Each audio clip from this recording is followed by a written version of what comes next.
నమస్కారం. నేను మీ Harish. Welcome to our channel. ఈరోజు నేను మీకు వినిపించబోతున్న కథ అహంభావం. కథను చివరి వరకు విని నచ్చితే లైక్ చేయండి. ఈ కథ పైన మీ విలువైన అభిప్రాయాన్ని కామెంట్ల రూపంలో మాకు తెలియచేయండి. మరెన్నో ఇలాంటి మంచి మంచి కథల కోసం మన ఛానల్ని సబ్స్క్రైబ్ చేసుకోండి. అంతేకాకుండా యూట్యూబ్లో కొత్తగా వస్తున్న హైప్ ఆప్షన్ని క్లిక్ చేసి హైప్ పాయింట్స్ ఇవ్వటం మర్చిపోకండి. మీరిచ్చే లైక్లు, షేర్లు, కామెంట్లు మరెన్నో మంచి మంచి కథలు మీకు చదివి వినిపించడానికి నన్ను ఎంతగానో ప్రోత్సహిస్తాయి. ఇక మనం ఆలస్యం చేయకుండా కథలోనికి వెళ్ళిపోదామా? కోడలు తన ఇల్లు మరియు డబ్బు గురించి అహంకారం చూపిస్తూ, అత్తయ్య గారు, నేను ₹1,00,00,000కు ఇంటిని కొన్నాను, జాగ్రత్తగా చూడండి అంటూ కమల గారితో చెప్పింది కోడలు. ఇల్లు మొత్తం నాకు నచ్చిన ఫర్నిచర్తో అలంకరించుకున్నాను. మీరు ఈ ఇంటికి వేసిన ఫ్లోరింగ్ చూడొచ్చు. దాని రాయిని ప్రత్యేకంగా చాలా దూరం నుంచి ఆర్డర్ చేసి మరీ తెప్పించాము. ఆ మార్బుల్స్ని చాలా ఖర్చు పెట్టి ఇన్స్టాల్ చేశాము. ఈ ఇంటి ఫ్లోరింగ్ ఎలా ఉందంటే అది మన ముఖం చూసుకునే అద్దంలా మెరిసిపోతూ ఉంది అంటూ కమలగారి కోడలు పుష్ప తమ కొత్త ఇంటిని చూపిస్తూ అత్తగారిని ఇల్లంతా తిప్పి తీసుకెళ్తూ ఉంది. ఇంట్లోపల ఉన్న ప్రతి వస్తువును వివరించి చూపిస్తుంది. కోడలు వెనకాలే కమలగారు తన కొడుకు కోడలి కొత్త ఇంటిని చూస్తూ చాలా సంతోషంగా వెళ్తూ ఉన్నారు. ఈరోజు నా కొడుకు చాలా పెద్దవాడయ్యాడు, నా కొడుకు ప్రయోజకుడయ్యాడు, తను చాలా అభివృద్ధి చెందాడు, ఎంత అందమైన ఇల్లు కొన్నాడు అనుకుంటూ ఆనందంగా ఇల్లంతా చూస్తూ ఉన్నారు. ఇంట్లో కొన్ని గదుల్లో ఇంకా పనులు జరుగుతూనే ఉన్నాయి. అకస్మాత్తుగా కమలగారు చూడలేకపోయారు. సమీపంలో ఉంచిన పెయింట్ డబ్బా కమలగారి కాలుకి తగిలి నేలంతా పెయింటింగ్ చిందింది. నేలంతా చిందిన పెయింటింగ్ను చూడగానే పుష్పకి చాలా కోపం వచ్చింది. వెంటనే పుష్ప కోపంగా, మీరు కాస్తైనా జాగ్రత్తగా ఉండలేరా? ఇంత పెద్ద డబ్బా మీకు కనిపించలేదా? మీ కళ్ళకు ఈ డబ్బా ఎందుకు కనిపించలేదు? కళ్ళు మూసుకుని నడుస్తున్నారా ఏంటి? చూడండి, పెయింట్ అంతా నేలంతా చిందిపోయింది. ప్రతి గదిలోనూ నేల ఎంత శుభ్రంగా అందంగా ఉందో. ఒక్కసారిగా మీరు ఈ గదిని ఇలా చేసేశారు. పెయింటింగ్ మొత్తం ఫ్లోర్ అంతా పోసేశారు. ఎంత కష్టపడి ఎంతో ఇష్టంగా కొత్త ఇల్లు కొనుక్కున్నాము. ఎన్ని ఫ్లోరింగ్లు రిజెక్ట్ చేసి నేను ఈ మార్బుల్స్ని సెలెక్ట్ చేశానో మీకు తెలియదు. మీరు నా కొత్త ఇంటిని ఎలా చేసేశారు? మీరు మీ జీవితంలో కొనాలనుకున్న ఇలాంటి ఇల్లు మీ జీవితకాలం అంతటిలో కొనలేకపోవచ్చు. ఇల్లేమిటి, ఈ ఇంట్లో ఒక్క గదిని కొనాలనుకున్నా మీరు దానికోసం చాలా కష్టపడాలి. అరే, ఇలాంటి ఇల్లు కొనుక్కోవాలంటే మీ దగ్గర, మామయ్య గారి దగ్గర అంత డబ్బు ఎక్కడ ఉంది? కానీ మీరు నా ఇంటిని అస్సలు గౌరవించరు. వచ్చిన వెంటనే నా ఇల్లంతా పాడు చేసేశారు. కళ్ళు ఎక్కడ పెట్టుకుని తిరుగుతున్నారు? కోడలి ఈ మాటలు వింటూ కమలగారు ఒక మూలన భయంగా నిలబడి ఉన్నారు. ఫ్లోరింగ్పై చిందిన పెయింటింగ్ గురించి కోడలు ఎంత గొడవ చేస్తుందో తను ఇప్పుడు ఏం చెప్పినా అర్థం చేసుకునే పరిస్థితుల్లో లేదు. తను కోడలింటికి వచ్చి ఇలాంటి తప్పు జరిగినందుకు చాలా భయపడిపోతూ ఉంది. వెంటనే పుష్ప, ఇప్పుడు మీరు వెళ్ళి నిశ్శబ్దంగా మూలను నుంచుని ఉంటే ఏం లాభం? జరగాల్సిన నష్టం అంతా జరిగిపోయింది. బాల్కనీలో ఇల్లు తుడిచే మ్యాప్ ఉంది, అది తీసుకురండి.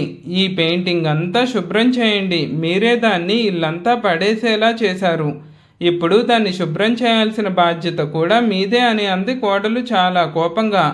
కోడలి అంత పెద్ద గొంతు విని కమలగారి భర్త రాధాకృష్ణ గారు వెనక నుంచి వచ్చారు. అతను తన భార్య కమల మాప్తో ఇల్లు తుడవటం చూసి, కమల, ఏమైంది? నువ్వెందుకు ఇంటిని శుభ్రం చేస్తున్నావు అని కమలగారిని అడగగానే, ఏమీ లేదండి, నా మూలంగానే పెయింటింగ్ చిందిపోయింది. ఫ్లోర్ అంతా పెయింటింగ్ పడిపోయింది. కొడుకు కోడలు కొత్తగా కొనుక్కున్న ఇల్లు ఇలా పెయింట్తో నిండిపోయింది. అందుకే కోడలికి నా మీద కోపం వచ్చింది. కోడలు ఇదంతా శుభ్రం చేయమని నాతో చెప్పింది అని అనగానే భార్య మాటలు విని రాధాకృష్ణ గారు, నీ మూలంగా తప్పు జరిగిందా? నువ్వు దేని గురించి మాట్లాడుతున్నావు? నువ్వు ఉద్దేశపూర్వకంగా తప్పు చేశావా? తెలియకుండా పొరపాటున జరిగింది. అయినా ఇంట్లో చాలామంది పని మనుషులున్నారు కదా, పని వాళ్ళల్లో ఎవరో ఒకరికి చెప్పి ఈ పని చేయించుకోవచ్చు కదా. కోడలు పని వాళ్లకు పురమాయించి ఇంటిని క్లీన్ చేయిస్తుంది. నువ్వెందుకు శుభ్రం చేస్తున్నావు అని రాధాకృష్ణ గారు అనగానే రాధాకృష్ణ గారి మాటలు విన్న పుష్ప ఇప్పుడు ఆ పెయింట్ అంతా ఇల్లంతా వ్యాపింపచేసిన వాళ్ళే ఆ ఇంటిని శుభ్రం చేయాల్సి ఉంటుంది అని సమాధానం చెప్పింది. మీకు ఇలాంటి ఇంట్లో నివసించే అలవాటు లేదు, ఇలాంటి ఇల్లు కొనుక్కునే సత్తా కూడా మీ ఇద్దరి దగ్గర లేదు. మామీ గారు, నా ఇంటి పని మనుషులు కూడా అత్తయ్య గారి కంటే మంచి బట్టలు వేసుకుంటారు. నా ఇంట్లో పనిచేసే వాళ్ళు అత్తయ్య గారి కంటే మోడర్న్గా కనపడతారు. వాళ్ళు చాలా మంచిగా తిరుగుతూ ఉంటారు అని చెప్తూ పుష్ప తలెగరేసుకుంటూ తన గదిలోనికి వెళ్ళిపోయింది. ఏ మాత్రము అత్తామామల మీద కొంచెం కూడా గౌరవం లేదు పుష్పకి. గదిలోనికి వెళ్ళి తన భర్త మనోహర్తో, చూడండి, మనం ఈ ఇల్లు కొనుక్కున్న తరువాత ఈ ఇంట్లో జరిగే మొదటి సంక్రాంతి పండగకి మీరు మీ అమ్మా నాన్నల్ని మన ఇంటికి రావాలి అని ఆహ్వానించారు. కానీ మీ అమ్మ రాగానే మన స్టోర్ రూమ్లో ప్రవేశించి పెయింట్ డబ్బా కింద పడేసింది. స్టోర్ రూమ్ మొత్తం పెయింట్ పడిపోయింది.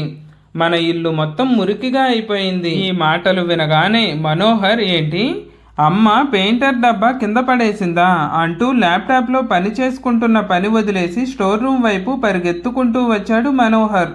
లోపలికి చూసి, అమ్మా ప్లీజ్ నువ్వు నీ పని చూసుకో, కొత్త ఇంటిని అశుభ్రంగా మాత్రం మార్చకు అంటూ అరవటం మొదలుపెట్టాడు తల్లిపైన.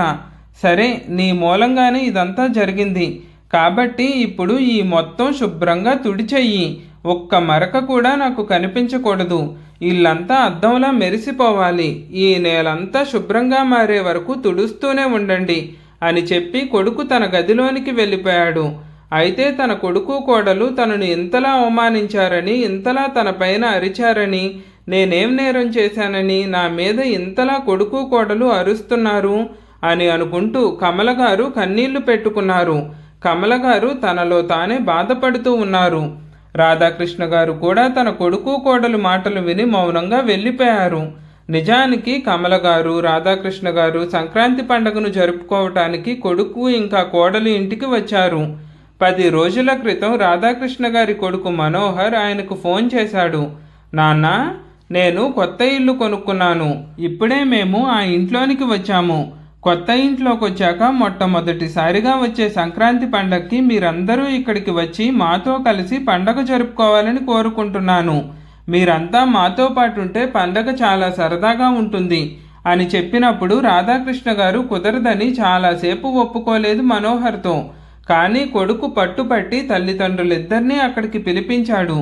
కొడుకుతో పాటు కోడలు పుష్ప కూడా అత్తగారిని మామగారిని ఇంటికి పిలవాలి అని అనుకుంది. ఎందుకంటే తన అత్తామామలిద్దరినీ ఇంటికి పిలిచి అవమానించాలనుకుంది పుష్ప. తన స్థాయిని వారికి చూపించి ఊళ్ళో మీరు నివసించే ఇల్లు పూర్తిగా నాసిరకమని, నేను ఇక్కడ ఎంత మంచి ఇల్లు కొనుక్కున్నానో చూడండి అని వారికి చెప్పాలి అని అనుకుంది కోడలు. అన్ని విలాసాలు ఆ ఇంట్లో ఉన్నాయి. అద్దంలా మెరిసిపోతూ ఉంది ఆ ఇల్లు. ఆ ఇల్లు అద్దంలా మెరిసిపోతుందని, అందమైన ఖరీదైన ఫర్నిచర్ కొన్నాను అని చూపించుకోవాలని కోడలు తన అత్తామామల్ని తన ఇంటికి ఆహ్వానించాలి అని కోరుకుంది. అంతేకాకుండా అలాగే కూడా చేసింది. అనుకున్నదే తడువుగా అత్తామామల్ని పిలిపించింది.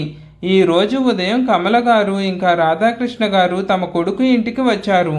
రాధాకృష్ణ గారి కొడుకు కోడలు ఇద్దరూ ఒక MNC కంపెనీలో పనిచేస్తున్నారు. ఇద్దరూ బాగా చదువుకున్న వాళ్ళే. కోడలు చాలా పొగరబోతు, ఇంకా అహంకారి కూడా. పెద్దవాళ్లకు గౌరవం ఇవ్వటం గురించి కోడలు కొంచెం కూడా ఆలోచించదు. వాళ్ళని అవమానించే అవకాశం ఏ ఒక్కదాన్ని కూడా కోడలు వదులుకోదు. పుష్ప తను చేసే ఉద్యోగం ఇంకా సంపాదించే డబ్బు గురించి చాలా గర్వపడుతూ ఉంటుంది. ఉదయం రాధాకృష్ణ గారు కమలగారు ఇంటికి రాగానే కొడుకు కోడలు గదిలో నుంచి బయటకు వచ్చారు. ఏదో ఫార్మాలిటీగా పుష్ప వాళ్ళిద్దరి పాదాలు తాకి త్వరగా కిచెన్లో తన పని మనిషిని పిలిచింది. ఇంటికి కొంతమంది అతిథులు వచ్చారని, వాళ్ళకి టీ ఇంకా టిఫిన్ తీసుకురమ్మని ఆ పని మనిషితో చెప్పింది. రాధాకృష్ణ గారు ఇంకా కమల గారు తమ కోడలి నోటి నుంచి అతిథులు అనే పదాన్ని విన్న తరువాత చాలా ఇబ్బంది పడ్డారు. ఎందుకంటే కోడలు వారిని అత్తామామలుగా కూడా సంబోధించలేదు. అందుకే వారిద్దరూ చాలా ఇబ్బంది పడ్డారు. కానీ ఆ సమయంలో వాళ్ళిద్దరూ ఏమీ మాట్లాడలేదు. కమల గారు మాత్రం మనసులో అనుకుంటూ ఉంది, మన కొడుకు కోడలు ఇంట్లో మనం అతిథులమా? మన కొడుకు ఇల్లు మన ఇల్లు కాదా? సరే, ఇప్పుడే వచ్చాము, ఎవరితోనూ ఏమీ మాట్లాడటం సరికాదు అనుకుంటూ టిఫిన్ చేసిన తరువాత కోడలు అత్తగారిని ఇల్లు చూపించటానికి తీసుకుని వెళ్ళింది. ప్రతి విషయాన్ని, ప్రతి గదిని, ప్రతి మూలని చాలా వివరంగా చూపిస్తుంది కోడలు. ప్రతి దానికి డబ్బు ఎంత ఖర్చయిందో కూడా కమలగారితో చెప్తూ ఉంది. నేను ఇంటి కోసం ప్రతిదీ చాలా ఖర్చు పెట్టుకున్నాను.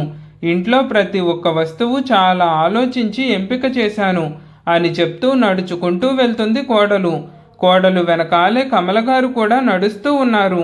అదే సమయంలో కమలగారి కాలు తగిలి పెయింట్ డబ్బా చిందిపోయింది. చిందిపోయిన పెయింట్ అంతా శుభ్రం చేసేసి రాధాకృష్ణ గారు, కమలగారు హాల్లోనికి వచ్చి సోఫాలో కూర్చోబోతూ ఉంటే కోడలు వచ్చి, అత్తయ్య గారు మీరు ఏం చేస్తున్నారు? మీ చేతులు చాలా మురికిగా ఉన్నాయి. బట్టలకు కూడా పెయింట్ అయ్యింది. కాబట్టి సోఫాలో కూర్చోకండి. ముందెళ్ళి మీరు బట్టలు మార్చుకోండి. అప్పుడు తిరిగి వచ్చి సోఫాలో కూర్చోండి. లేదంటే సోఫా కూడా మురికిగా అయిపోతుంది. ఆ పెయింట్ మరకలన్నీ సోఫా కంటుకుంటాయి. ఇంత ఖరీదైన సోఫాని పాడు చేయకండి. ఈ సోఫా ఖరీదెంతో మీకు తెలుసా? ఇది 60,000కు పైగానే అని చెప్పగానే రాధాకృష్ణ గారు తన కోడలు మాటలు విని ఆమె ముఖంలోనికి చూస్తూ ఉండిపోయారు.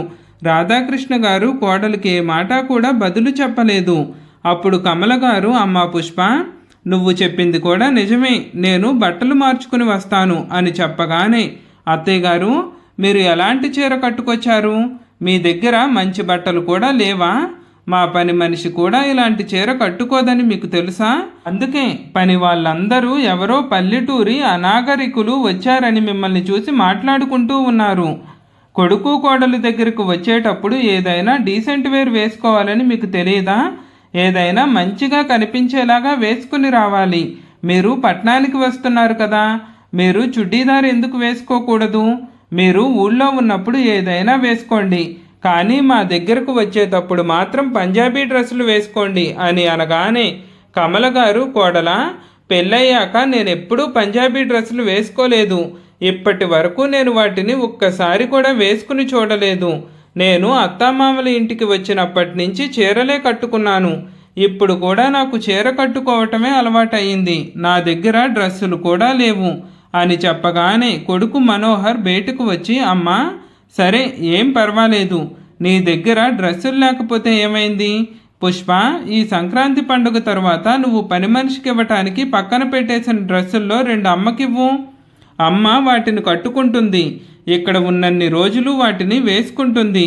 ఇక్కడున్నన్ని రోజులు మా అమ్మని చీరలు కట్టుకోనివ్వద్దు. ఆమె ఈ చీర కట్టుకుని వస్తుంటే ఆమెను మా అమ్మ అని ఎవరికైనా పరిచయం చేయటానికి కూడా నాకు సిగ్గుగా అనిపిస్తుంది. ఈ చీరలో అమ్మ పల్లెటూరి వాళ్ళలాగా కనిపిస్తున్నారు. మా అమ్మ చీరలో సరిగ్గా పని మనిషిలా కనిపిస్తుంది.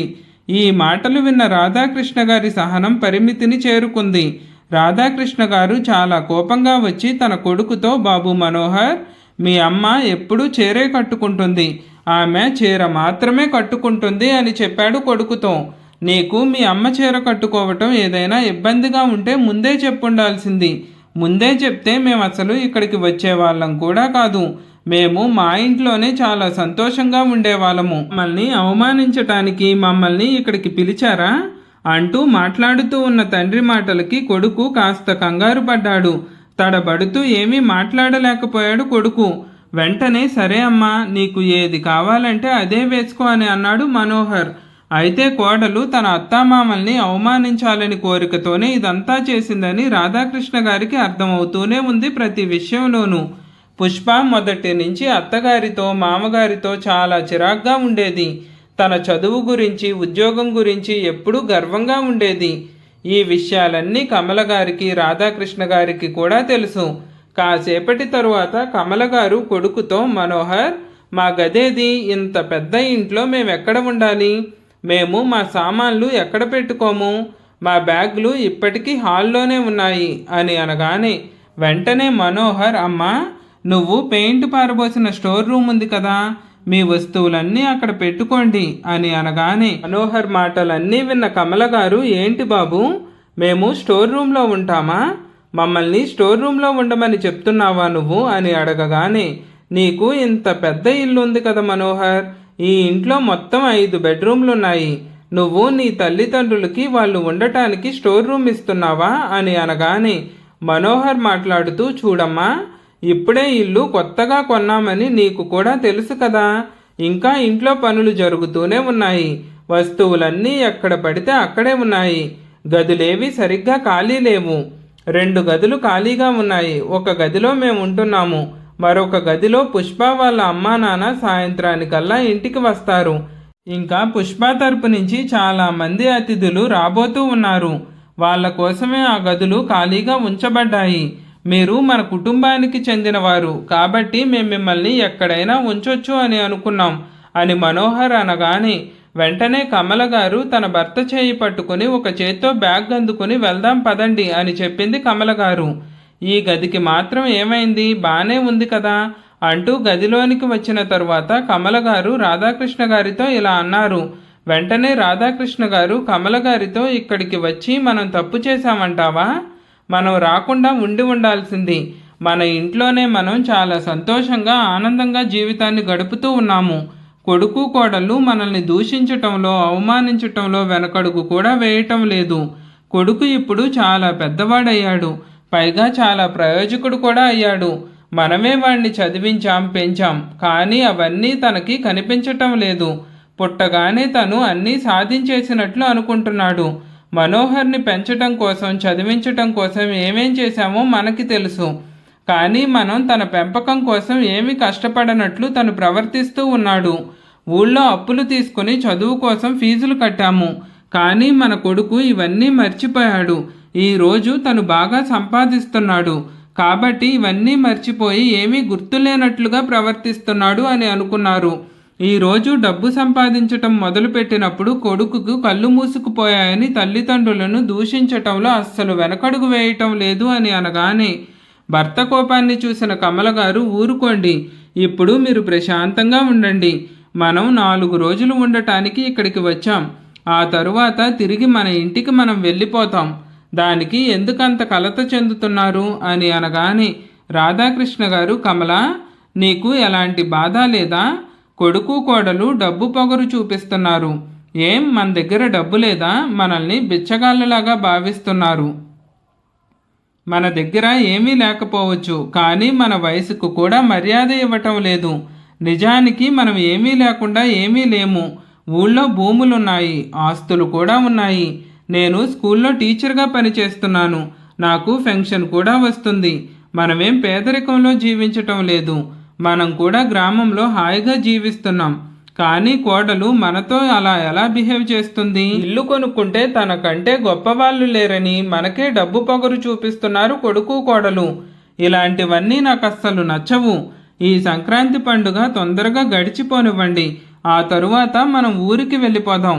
వెంటనే వెళ్ళిపోదాం, ఎక్కువ కాలం ఉండొద్దు అని అన్నారు.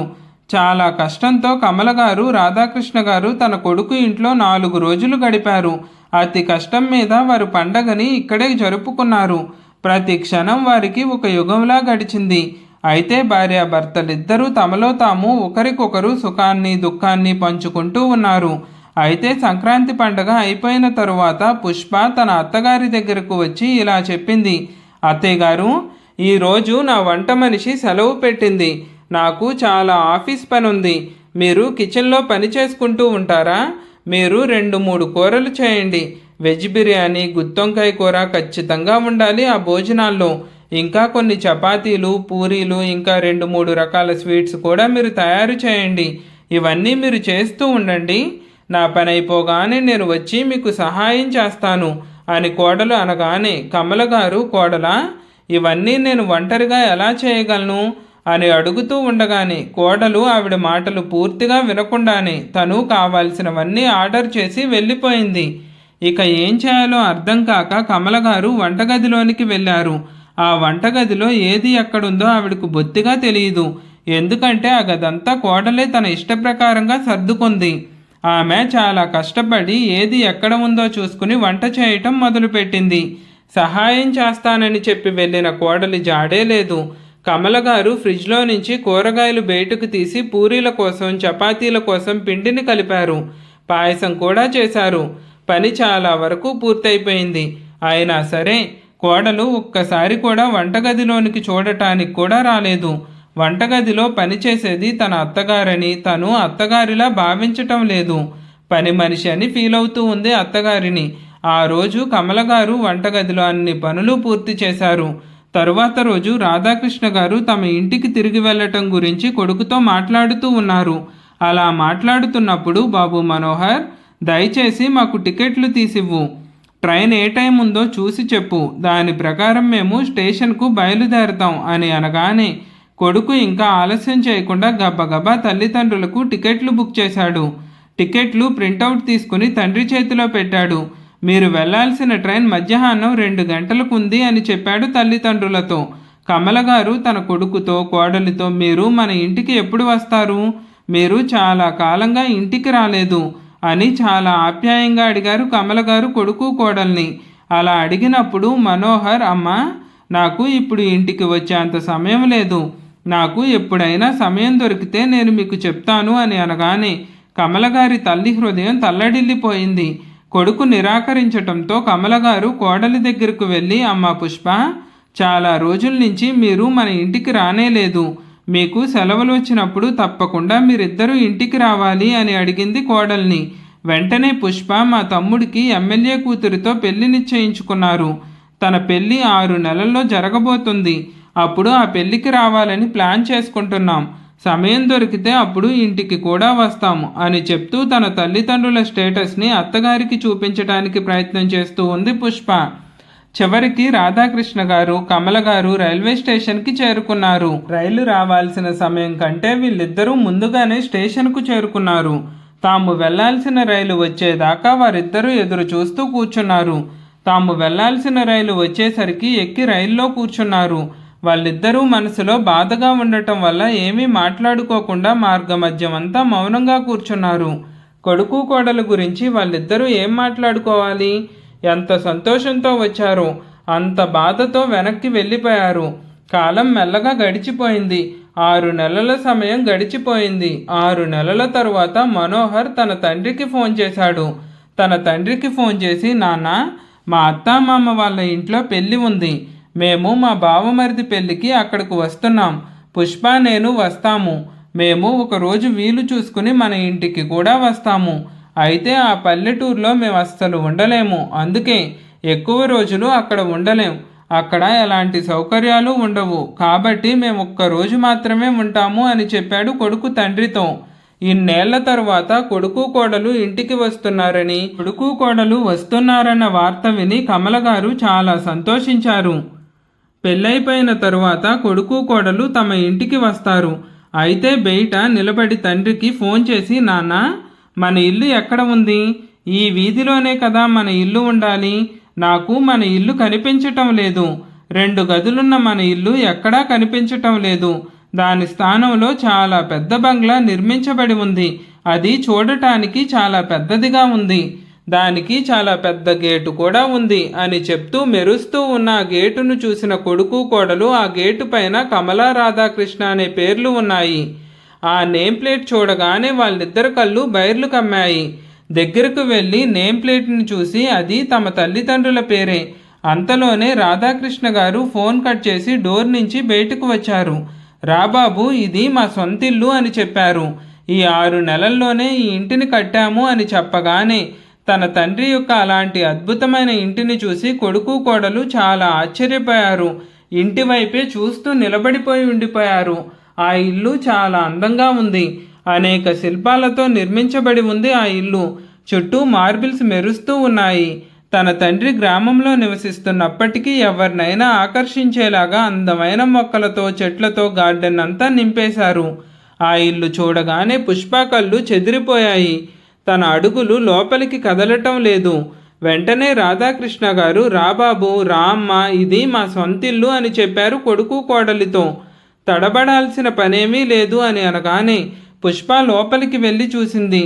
ఇంటి లోపల డూప్లెక్స్ ఇల్లది. హాల్లో నుంచి మెట్లు కూడా ఉన్నాయి. చుట్టూ గ్రిల్స్ కూడా ఉన్నాయి. కింద అంతస్తులో 2 గదులున్నాయి. వంటగది ఇంకా పెద్ద హాలు ఉన్నాయి. హాల్లోకి రాగానే స్వచ్ఛమైన రవ్వ కేసరి తయారవుతున్నట్లు నెయ్యి వాసన వస్తుంది. వంటగదిలో కమల గారు రవ్వ కేసరి తయారు చేస్తూ ఉన్నారు. కొడుకు కోడలు వస్తున్నారని తెలియగానే కమల గారు బోలెడన్ని ఐటమ్స్తో భోజనం సిద్ధం చేసింది. కమల గారు వంటగది నుంచి బయటకు వచ్చి కొడుకు కోడల్ని చూసి, ఎంతసేపు అవుతుంది? మీరు వచ్చి మిమ్మల్ని చూసినందుకు నాకు చాలా సంతోషంగా ఉంది అంటున్నప్పుడు ఏం మాట్లాడాలో అర్థం కాక కొడుకు కోడల నోటి నుంచి ఒక్క మాట కూడా రాలేదు. తల్లి మాట్లాడుతున్నప్పటికీ బదులేమీ చెప్పలేకపోయారు కొడుకు కోడలు. హాల్లో ఎంత అద్భుతమైన సోఫా ఉందో, ఫర్నిచర్ అంతా ఎంత బాగుందో, జనాల చూపు తిప్పుకోలేనంత అందంగా ఉంది ఆ ఇల్లు. రాధాకృష్ణ గారు చాలా దూరం నుంచి ఆర్డర్ చేసి మరీ తెప్పించారు ఆ ఫర్నిచర్ ఐటమ్స్ని. పుష్ప వంటగదిలోనికి వెళ్ళి చూస్తుంది. వంటగదిలో ప్రతిదీ నేటి కాలానికి అనుగుణంగా ఉంది. ఆర్వో వాటర్ ప్యూరిఫైయర్ ఉంది, చిమ్మీ కూడా ఉంది. ఇంట్లో దేనికి లోటు లేదు. మైక్రోవేవ్, ఓవెన్, గ్రైండర్, మిక్సీలు అన్నీ కొత్త మోడల్స్ ఉన్నాయి. కమల గారు తన కోడలు చేయి పట్టుకుని తనని సోఫాలో కూర్చోబెట్టింది. కోడలా, కూర్చో, నీకోసం నీళ్లు తెస్తాను, నేను మీకోసం చాలా వంటకాలు సిద్ధం చేశాను అని చెప్తూ టీ ఇంకా టిఫిన్ చేసిన తర్వాత కమల గారు తన కోడలు చేయి పట్టుకుని, రా కోడలా, నీకు మీ గది చూపిస్తాను అని చెప్పింది. మీ గది కూడా చాలా అందంగా తీర్చిదిద్దాం అని అనగానే పుష్ప చాలా ఆశ్చర్యంతో, అత్తయ్య గారు నా గదిని చెప్తున్నారు అని అనగానే రాధాకృష్ణ గారు నవ్వుతూ, మా ఇంట్లో కొడుకు కోడలి కోసం కూడా ప్రత్యేకమైన గది వేశాం. మేము ఇంట్లో మనుషులకైనా సరే స్టోర్ రూమ్లో ఉండమని చెప్పం అని అనగానే స్టోర్ రూమ్ అనే మాట వినగానే కొడుకు కోడలిద్దరూ కంగు తిన్నారు. కొడుకు కోడలు ఇద్దరూ ఇక ఆపుకోలేక తన తండ్రిని అడిగారు, నాన్న, మీరు ఇంత అందమైన ఇల్లు ఎలా కట్టారు? ఇంత డబ్బు మీకు ఎక్కడిది? ఈ ఇల్లు ఎప్పుడు కట్టారు? మీకు అంత డబ్బు ఎక్కడి నుంచి వచ్చింది అని అనగానే రాధాకృష్ణ గారు చిన్నగా చిరునవ్వు నవ్వారు. చిరునవ్వు నవ్వి, ఏమైంది బాబు, నువ్వు మాత్రమే ఇల్లు కట్టుకోగలవు అని అనుకుంటున్నావా? మేము కట్టుకోలేమా? నీకు గుర్తుండకపోవచ్చు. మా ఊర్లో మేము భూస్వాములం. మాకు 100 ఎకరాల భూమి ఉంది. నాకు పెన్షన్ కూడా వస్తుంది. నేను గవర్నమెంట్ ఉద్యోగం చేసి రిటైర్డ్ అయ్యాను. కాబట్టి డబ్బుకి ఎటువంటి లోటు లేదు. మేము ఏదైనా చేయాలనుకుంటే దాన్ని వెంటనే చేసేయగలం. మేము ఊళ్ళోనే ఉంటున్నాం కదా, ఊళ్ళో ఎందుకు అంత ఖర్చు పెట్టాలి అని మేము సాదాసీదాగానే బ్రతుకుతూ వచ్చాం ఇప్పటి వరకు. ఆస్తిపాస్తులు వృధా చేయకుండా జాగ్రత్త చేసే మా తరువాత తరాల వాళ్ళు అనుభవిస్తారు అని అనుకున్నాం. కానీ మీ ఇంటికి వచ్చినప్పుడే మాకు అనిపించింది మా డబ్బును మేమే ఖర్చు చేసుకోవాలని, మా కోసమే ఖర్చు చేసుకోవాలి అని అనిపించింది. లేదంటే మమ్మల్ని బిచ్చగాళ్ళలాగానే ప్రజలు భావిస్తున్నారు అని. మా దగ్గర ఏం లేదు. మాకు 100 ఎకరాల భూమి ఉంది. అందులో నుంచి ఓ 15 ఎకరాల భూమిని అమ్మి ఈ విలాసవంతమైన బంగ్లాని, అందులో ఫర్నిచర్ని కొన్నాను. నగరాల్లో నేను ఏమీ చేయలేకపోయినా ఊళ్ళోనే ఇదంతా చేశాను అని అన్నారు రాధాకృష్ణ గారు. అప్పుడే తలుపు దగ్గర ఎవరో వస్తున్న శబ్దం వినిపించింది. రాధాకృష్ణ గారు, కమల గారు తలుపు తెరిచి లోపలికి రండి అని అన్నారు. వచ్చిన వ్యక్తి ఎవరో కాదు, అతను బయటంతా శుభ్రం చేయటానికి వచ్చాడు అని అనగానే, మనోహర్, ఊళ్ళో క్లీనర్ కూడా దొరుకుతున్నారా అని అనగానే రాధాకృష్ణ గారు, ఇతను మా పాఠశాల యజమాని కొడుకు. అతని ఆర్థిక పరిస్థితి అంతగా బాగోలేదు. అందుకే నా ఇంట్లో తోట పని, శుభ్రం చేసే పని అతనికిచ్చాను. దానికి బదులుగా డబ్బులు కూడా తిరిగి ఇస్తున్నాం. తన పిల్లలకి చదువులు చెప్పించటానికి ఖర్చు కూడా మేమే భరిస్తున్నాం అని అన్నారు. మామగారి ఔదార్యం చూసి ఉద్యోగం అంటూ, డబ్బు అంటూ గొప్పలు చెప్పుకున్న పుష్ప ఈరోజు తలదించుకొని మౌనంగా కూర్చుని ఉంది. మామగారి ముందు కనీసం ఒక్క మాట కూడా మాట్లాడలేకపోతుంది. తన నోటి నుంచి ఒక్క మాట కూడా రావటం లేదు. సోఫాలో కూర్చుని ఉన్న రాధాకృష్ణ గారు కొడుకు కోడలు వేలాడిపోతున్న మొహాల్ని చూస్తూ మెల్లగా నవ్వుతూ ఉన్నారు. తనను తానే మనసులో మెచ్చుకుంటూ ఉన్నారు. ఈరోజు నువ్వు నీ కొడుకు కోడల్ని తాకకుండా కొట్టావు. ఆమె జీవితాంతం అది గుర్తుండిపోతుంది అని అనుకున్నారు రాధాకృష్ణ గారు. ఈరోజు తన కొడుకు కోడలి పరిస్థితి సిగ్గుతో ముఖం దాచుకునేలా తయారయ్యింది. వారిద్దరి నోటి నుంచి ఒక్క మాట కూడా రావటం లేదు. వారిద్దరూ ఆ ఇంటినే తదేకంగా చూస్తూ ఉండిపోయారు. ఆ ఇంట్లో జరుగుతున్న ప్రతి పనిని వారు చూస్తూ ఉన్నారు. కోడలు తన అత్తమామలకి స్టోర్ రూమ్ ఇచ్చిందన్న విషయం గుర్తు చేసుకుంటూ ఉంది. అత్తమామల్ని ఇంటికి పిలిచి అవమానించాను, అత్తగారిని పని మనిషి అని కూడా పిలిచాను అనుకుంటూ ఆమె అత్తగారి పాదాలపై ఏడుస్తూ క్షమాపణలు కోరుకుంది. అత్తయ్య గారు, నన్ను క్షమించండి. నేను చాలా పెద్ద తప్పు చేశాను. నేను చాలా అహంభావంతో ప్రవర్తించాను. డబ్బు విషయంలో డబ్బును చూసే ప్రతి మనిషిని అంచనా వేసేదాన్ని. కానీ ఇక మీదట నేను ఎప్పుడూ అలా చేయను, నన్ను క్షమించండి మామయ్య గారు, నన్ను క్షమించండి అంటూ కాళ్ళు పట్టుకుంది పుష్ప అత్తామామలిద్దరి కాళ్ళు. రాధాకృష్ణ గారు నవ్వుతూ ఇలా అన్నారు, ఒకరి డబ్బులు చూసి మనం ఎప్పుడూ వారికి గౌరవం ఇవ్వకూడదు. ఒకరి వేషధారణ వారి స్థాయిని తెలియచేయలేదు. ఒకరి వేషధారణ చూసి అతనిని ఎక్కువ లేదా ఇతడు తక్కువ స్థాయి అని పరిగణించటంలో తెలివైన పని కాదు అని చెప్పినప్పుడు కొడుకు కోడలు తమ తప్పును తెలుసుకుంటున్నారు. రాత్రి భోజనం చేశాక కొడుకు కోడలు తమ గదిలోనికి వెళ్ళి విశ్రాంతి తీసుకున్నారు. పుష్ప మామగారు కట్టించిన అందమైన గదిలో నిద్రకు ఉపక్రమించింది. తరువాత రోజు కొడుకు కోడలు వెళ్ళిపోయిన తరువాత కమల గారు రాధాకృష్ణ గారితో ఈ విధంగా మాట్లాడుతూ ఉన్నారు. ఈ రోజు కొడుకు కోడలు ఇంటికి తిరిగి వచ్చారు కాబట్టి ఇల్లు ఇల్లులా ఉంది. ఒక్కసారిగా ఇంటికి కల వచ్చింది చూడండి అని అనగానే వెంటనే రాధాకృష్ణ గారు కొడుకు కోడలు తమ తప్పును తెలుసుకున్నట్లే అనిపిస్తుంది. మనల్ని కొడుకు కోడలిద్దరూ తాము పట్నంలో కట్టుకున్న ఇంటికి పిలిపించి వాళ్ళు మనకు చేసిన అవమానానికి ప్రతిగా ఈ రోజు మన ఇంటికి వాళ్ళిద్దరినీ పిలిచి జీవితాంతం మర్చిపోలేని విధంగా గౌరవంగా చూసుకున్నాం. వాళ్ళిద్దరూ మన దగ్గర ఎప్పుడూ డబ్బు పొగరు చూపించేవారు, మనతో అహంభావంతో మాట్లాడేవారు. మన దగ్గర డబ్బు లేదని మనల్ని ఇంటికి పిలిచి అవమానించారు. అలాంటి వాళ్ళు ఈరోజు మనల్ని సన్మానించి గౌరవించేలా చేసుకున్నాం. కొడుకు కోడలికి ఇప్పుడే కొంచెం జ్ఞానోదయం అయింది. ఎదుటి వాళ్ళని ఎప్పుడూ తక్కువగా చూడకూడదని, ఎవరి గొప్పతనం వాళ్ళకి ఉంటుందని కొడుకు కోడలికి అర్థమయ్యేలా చేశాం ఈ పని వల్ల అని కమల గారితో అన్నారు రాధాకృష్ణ గారు. ఇదండి ఈ రోజు కథ. ఈ కథ మీకు ఎలా అనిపించింది? రాధాకృష్ణ గారు కొడుకు కోడలి తల పొగురు దించిన విధానం మీకు నచ్చిందా? మీ విలువైన అభిప్రాయాన్ని కామెంట్ల రూపంలో మాకు తెలియచేయండి. మరొక మంచి కథతో మళ్ళీ కలుద్దాము. గివ్అవేకైతే నేను ముగ్గురిని సెలెక్ట్ చేస్తానండి. మీరైతే నా ప్రతి స్టోరీకి ఆ ముగ్గురు కూడా ప్రతి స్టోరీకి కామెంట్లు చేయండి. నేను ఖచ్చితంగా మిమ్మల్ని ఎంపిక చేసుకుని మంచి గివ్అవే మీకు ఇస్తాను. మరొక మంచి కథతో మళ్ళీ కలుద్దాము. అప్పటి వరకు సెలవు. ఉంటానండి మరి.